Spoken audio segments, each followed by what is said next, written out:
Hello, hello, hello. Welcome back to my channel. It's your girl Reese, and today we will be completing our very first inaugural episode on Mrs. How to Get a Job. And what does that mean exactly? So, I've been gone for a while, and I'm back with what will be first of many episodes on a few different series on my channel, and this in particular one is about getting a job. So before we dive in, let me just say thank you so much if you decided to devote a few minutes of your time to watching my channel. I truly appreciate it because you can be doing anything else, but you want to be here with me. So thank you. If you are new to my channel, be sure to hit the thumbs up button if some of this message resonates with you, and be sure to subscribe to my channel and hit the bell so you are in the know. And welcome to the family. Also share this video with anybody and everybody that you feel might benefit from what I have to say. So, a few people in my family call me Mrs. Get a Job, right? Depending on how this does, I might post my resume. Let's just say I'm 30 now, and I've had over, I want to say 15 jobs. Now for you future job seekers out there, or you entrepreneurs, or you supervisors, managers, what have you, whoever may come across this video, you might say, ooh, Florice, 15 jobs. I don't really know if I want to listen to you tell me how to get a job. But I say that because I never said that I was Mrs. Keep a Job. I said I was Mrs. Get a Job, okay? And yeah, let's just go ahead and dive right in. So during the pandemic that we're currently in, hopefully nearing the end of, you guys may know that in this current occupational climate, it can be very difficult to get a job. So the point in these episodes for this series will be tips and tricks that I've personally used in order to land jobs in some very prestigious companies. We'll go from the very beginning of application creation, resume building, getting ready for the interviews, to interviews themselves, follow-up questions, and landing the job, orientation, training, what have you. This will just be the introductory video regards to what you can expect moving forward. So let's start with the basics. The very first thing that you must do to get a job is what? If someone said, fill out an application, you are absolutely wrong. You're wrong. The race does not begin with the application, okay? I would say the race begins with the thought process. And what do I mean by that? Reese, what do you mean by that? What I mean is, you have to be able to decipher one of two things. So there's two things that you need to understand and have a conversation with yourself about before you get a job or even apply for a job. The first and most important thing is, what type of job are you looking for? The second thing would be, is this the type of job that you see yourself in long term? And the reason why I say that is because a lot of people that I feel like, and if you are an employer or a supervisor or some person of occupational status that's watching this video, please feel free to comment down below what you think and if you agree with me or not.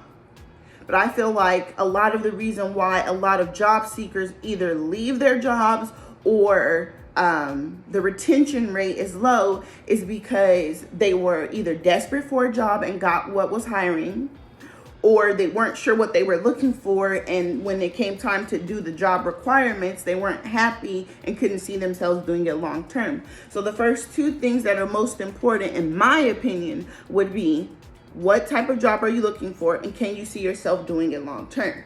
Now, let's start with the first one. What type of job are you looking for? Obviously, it can be based on experience. It can be based on training. It can be based on specification. It can also be based on if you've done this role previously. But you need to be able to understand what type of company you're working for. So in the what type of job am I looking for, let's start with this one. the company.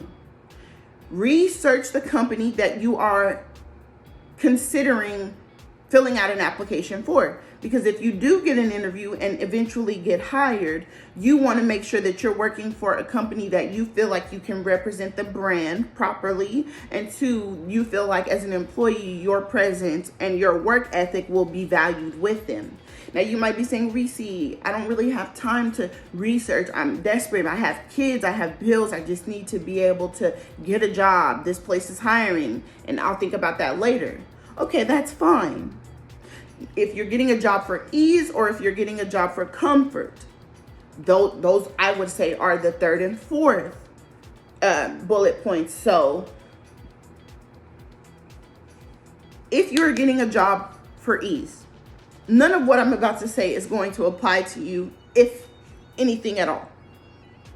However, if you are getting a job for comfort, meaning something that you feel like something that you feel like you would like to do, or you could see yourself doing long term, or that you would enjoy doing every day if you had to get up and go to work, then what I'm about to say with you might resonate.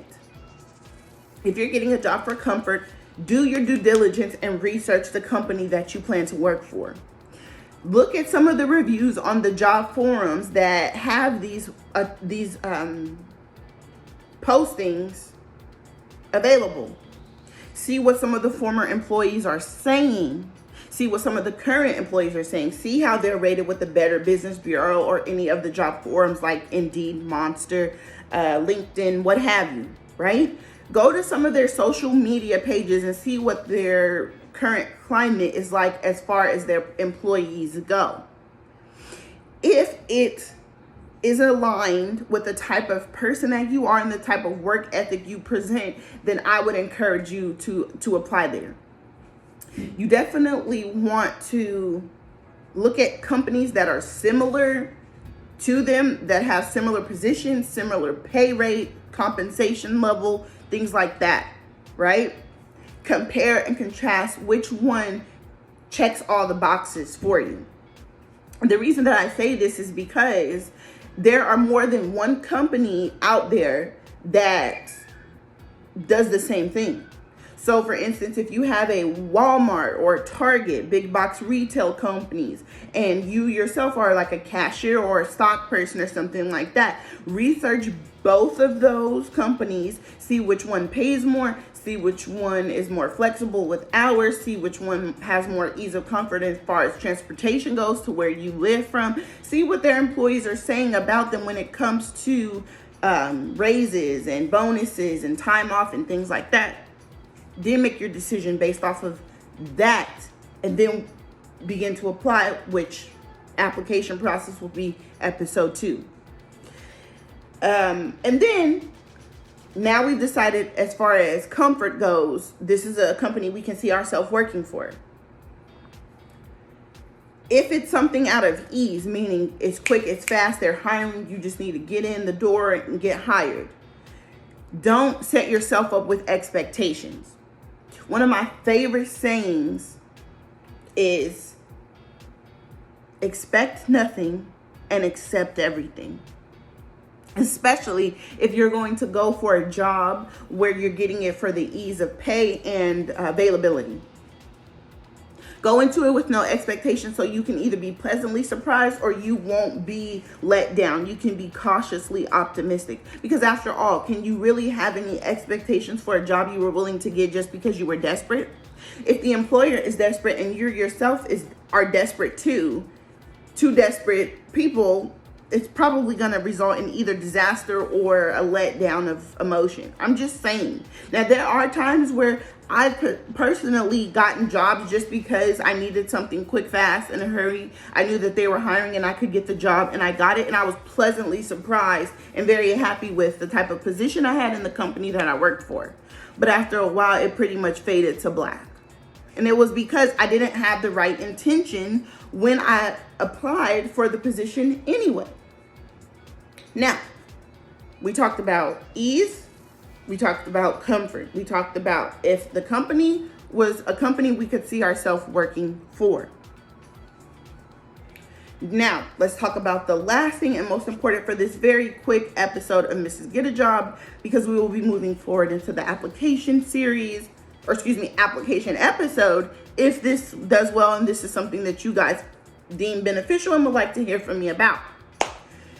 The last and most important thing prior to applying for the position in conducting your research would be one very simple thing, almost so simple you wouldn't even consider. And the last thing that I would say in regards to researching the company prior to applying would be to read the job overview and the requirements. So many people see customer service representative or front desk agent or structural engineer, and they've already summed up in their mind what they believe they will be doing based on previous roles with that title or their idea of what that role means. Read the job overview, because a lot of times employers will put exactly what they expect from you, the type of culture they want their employee to have, and the requirements that they want you to perform daily in the job overview. That's why they have the job duties and the requirements and the description of the position, to let you know this is what we expect from you. This is the type of company that we are. This is what is aligned with what we're looking for. And if you fit into that box, go ahead and try your hand to apply. See, a lot of people will fumble the bag, so to speak, based on one in particular question that employers will ask you during the interview process. And that's going to be in part 3 of this Mrs. Get a Job series, which is the interview. And employers, again, if you are watching, back me up. Most people don't know, and I caught on to this a long time ago, which is why I think it led to my success with getting a lot of jobs, is employers sometimes will ask you questions directly aligned with stuff that they've placed in the job overview. They will say,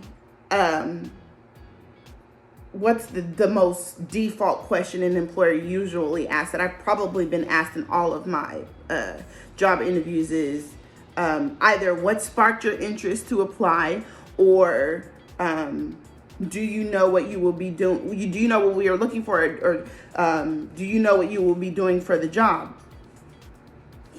If you, that's not really because they care, because that's what training and the description is when they're interviewing you. They will tell you what they expect from you, or what your role is in the company, or what type of job you've applied for. They don't really care, because they're going to explain it to you anyway. What they're really doing is testing you to see if you've either just applied for something because it was there and you've seen customer service representative and you were like, I could be a customer service representative, and you applied for it, or if you did your due diligence to read the job overview. Employers will trick you in that manner, and that's a very quick tell as to if you are a person worth hiring. Because if you're too lazy to read the job overview and understand the requirements that we were looking for, then why would I hire you? You're going to be too lazy performing the actual job duties. See, I'm dropping a lot of jewels right here in liquid gold, so I'm going to save some of that for the next episode.